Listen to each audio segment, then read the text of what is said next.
ठीक हो? भैया सुफियान भैया गर्मी बड़ी यार आज आप एक पार्टी करने लगे ते करनी है मरब्बे चल के ठंडे माहौल च।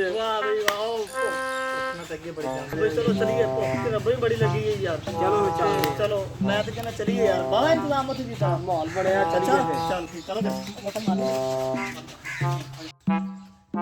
आजा भी आजा करके आजा तुम्ही येला अपना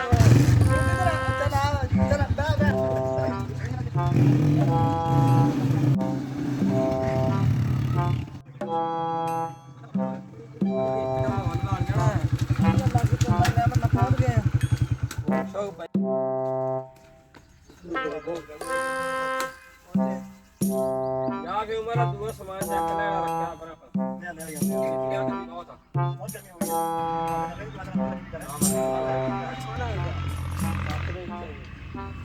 बहुत करनी है मेरा उठ दिन रखदा मैं बंदे खाना खुना ते खा लो, ये समान की करना खुदा दे बंदे। दी बाबा रख इथे चलो जी आ फड़ कई अगर आ पहला 2 किलो ਦੇ ਬੰਦੇ ਨੇ ਛਾਂ ਜਾਗੇ ਉਹ ਯਾਰ ਅਸਲ ਤੇ ਮੈਂ ਕੰਮ ਜਾਣਾ ਸੀਗਾ, ਉਹ ਪਤਾ ਕੀ ਆ ਇਹ ਹੁਣ ਖਾਲੇ ਸੰਗਾ ਆ ਖਾਲਾ ਜਿਹੜਾ ਛਾਂ 2 ਕਿਲੋ ਦਾ ਪਤਾ ਲੱਗਿਆ ਤੇ ਗਏ ਆ ਯਾਰ ਲਾਲਚ ਖਾਣ ਦੀ ਖਾਤਰ ਬੰਦਾ ਫਸ ਵੀ ਜਾਂਦਾ ਅੱਲਾ ਦੇ ਬੰਦੇ।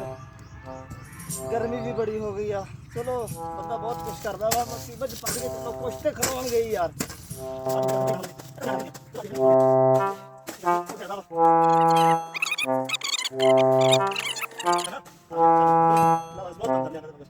आजा फिर पार्टी करिए बस कर आजा आजा गर्मी को अरे अल्लाह ये सुनी गई थी, आजा आजा बहुत ज्यादा गर्मी होगी, मुसीबत से फंसे थे।